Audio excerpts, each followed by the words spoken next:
Hey, good morning, all of you. How are you all? Welcome back to your social studies virtual classroom. Today, in this module, we are going to start a new chapter of history, chapter number 11, the Gupta and the Post Gupta period. In this chapter, we are going to study about the ancient time period during the Gupta dynasty rule, and we are going to discuss about the time period after the Gupta decline also. Okay, which rulers were ruling after when the Gupta dynasty declined. So before starting, let me once again remind you to please like and subscribe to my channel, and you can share this video also with your classmates. So let's start.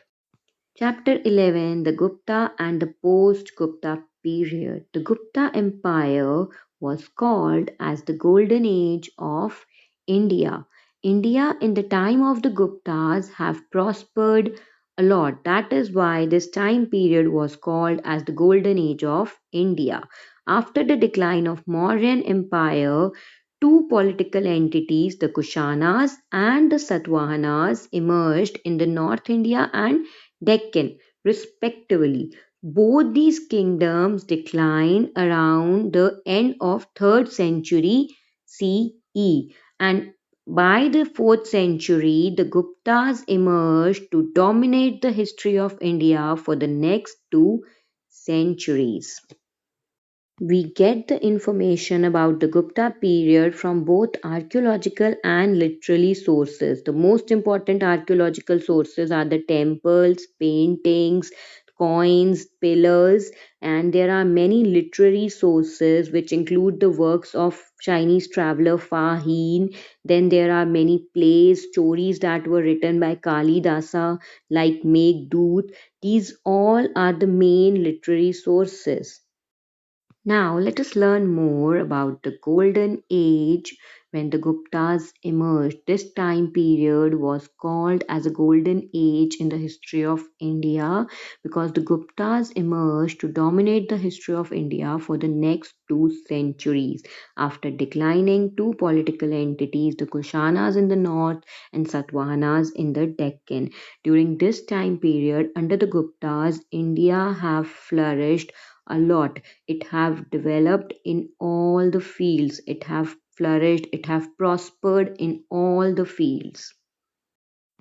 Chandragupta I, 320 to 335 CE. He ruled for this time period. He was the first powerful ruler of the dynasty. He had a control only over Magda, but he extended his empire by matrimonial alliance and conquest. He married Kumara Devi, who was the princess of Lichavi tribe. Then his empire extended from Magda to Prayag, Allahabad.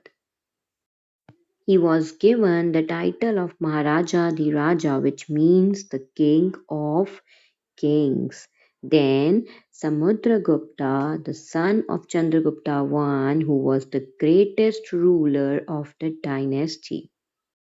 He ruled from 335 to 375 CE. He was called the greatest ruler of the Gupta dynasty. The main source of information about the Samudragupta's rule is the Allahabad pillar inscription or the Prayag Prasishti. They were the main source of information. They mention the ancestors of the king and the regions that were conquered by the king during that time. They were written by his court poet Hari Sena. The word prasasti means in praise of. So during the ancient time, court poets often wrote accounts in which they listed the achievements or the good work that was done by the king, and they used to praise him in that way. Then they engraved such accounts on the pillars so that people could also read them. The pillar inscription of Samudragupta is one such prasasti. The Prayag Prasishti lists the rulers against the whom Samudragupta have fought deep battles. Like in the north, Samudragupta defeated four powerful kings and numerous many smaller kings also. He defeated 12 rulers of the Deccan and far south. So these kingdoms of the Deccan were not totally annexed by him. They pay him annual tribute. He defeated many kingdoms of east such as Nepal, Assam and Bengal. The rulers had to accept his power and they also pay him tribute. Then Samudragupta also defeated forest tribes of the Vindhya region. Then, after the death of Samudragupta, Chandragupta too was the son of Samudragupta, became the ruler. He ruled from 375 to 415 CE. He was also known as Vikramaditya.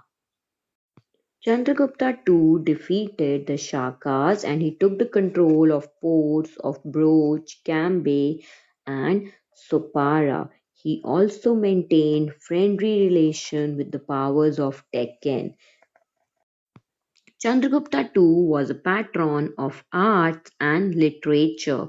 The Navratnas or the nine gems lived in his court, which included the poet Kalidasa and the Chinese traveler Fa Hin also visited India during his rule. He has written many books about poets and about the common life of the people during his rule. Then, after the death of Chandragupta, his son Kumar Gupta started ruling. India have prospered a lot in the rule of Kumar Gupta, but after the death of Kumar Gupta, his son Sakand Gupta took over the throne and became the ruler. During the rule of Sakand Gupta, the empire was threatened and was attacked by the Hunas, the nomadic tribes of Central Asia. And after the death of Sakand Gupta, the Gupta dynasty ended. After the decline of the Gupta Empire, the northern India was broken up into many smaller kingdoms. These smaller kingdoms were continuously fighting with each other, which led to a period of disorder in the northern India. Finally, the king Harshvardhana conquered the kingdoms and established a powerful empire. The capital of Harsha's empire was Kannauj. King Harshavardhana ruled from 606 to 647 CE. We know about the Harsha and his developments that have taken place during his rule from the two main sources. What are those? First one is Harsha Charita.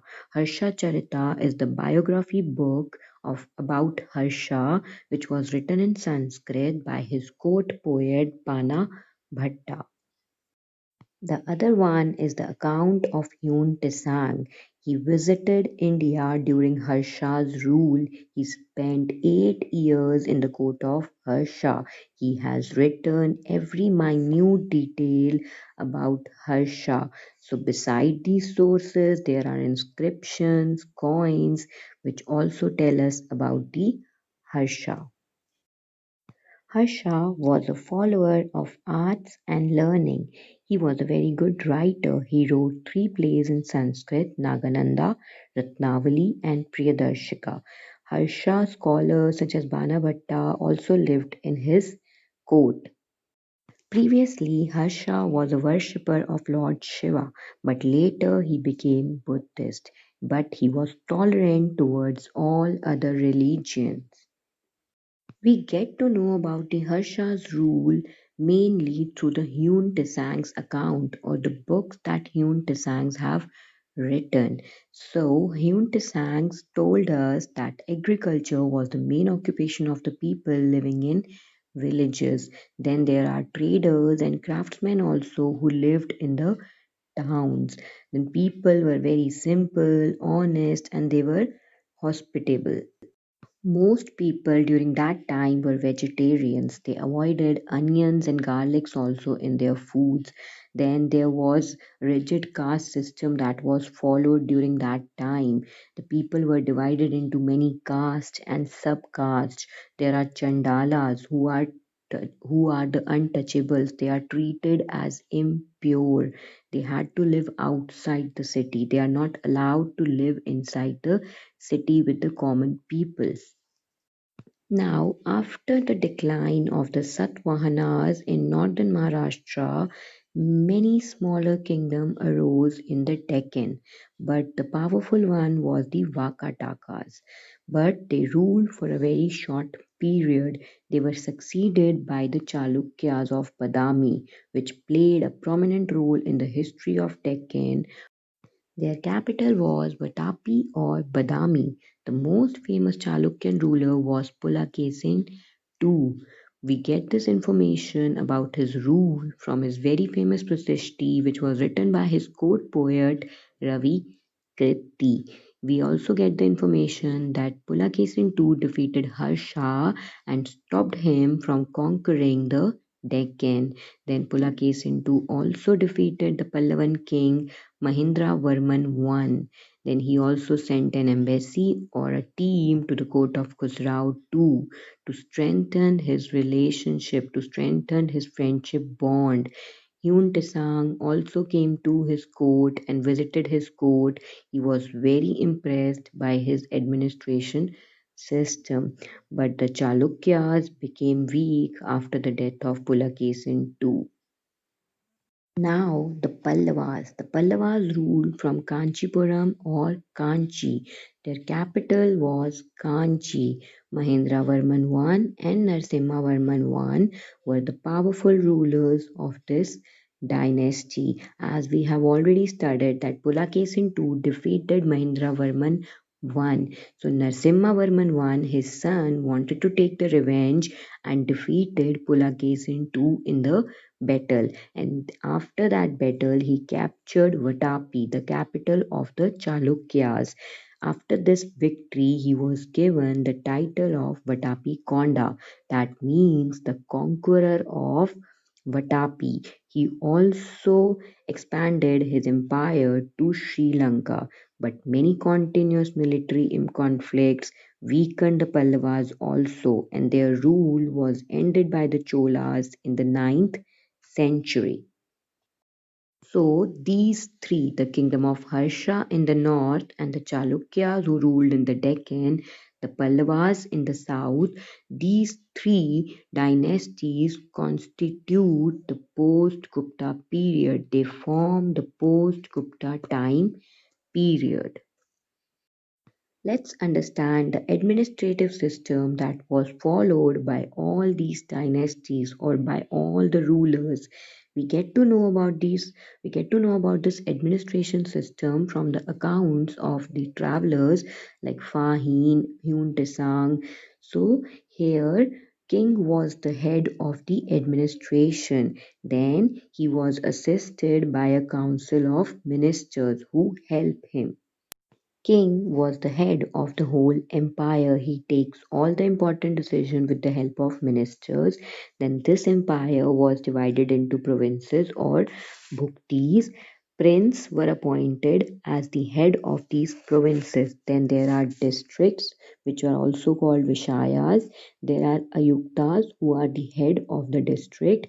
Then districts are further divided into villages. Elders from the village take care of the village. Agriculture was the main occupation of the people. Much of the revenue came from the land only. Merchants and craftsmen, the high class people, they also paid taxes during that time. So the money collected was used to ensure good administration, to give grants and donations, and to maintain army. To maintain this army means it includes a lot of horses, elephants, chariots, soldiers. So they require a lot of money to maintain this army. Three new developments took place during this period. The administration was decentralized. Now, the local officers were independent. They were independent to take their own decisions. Then, second one, Administrative positions became hereditary. We all know the son succeeded the post that was held by his father. Then third one is officers were now paid in land grants instead of cash so that to make them more independent. So, with this topic, our chapter gets completed. Now, what we have studied in this chapter, we have studied the rise and fall of Gupta dynasty, and then we have studied the post Gupta time period. Now, this is the home task for you. You have to do these questions in your fair notebook. If you have any query, you can ask me in the next WebEx classes. Now, thank you for watching, students. Take good care of yourselves.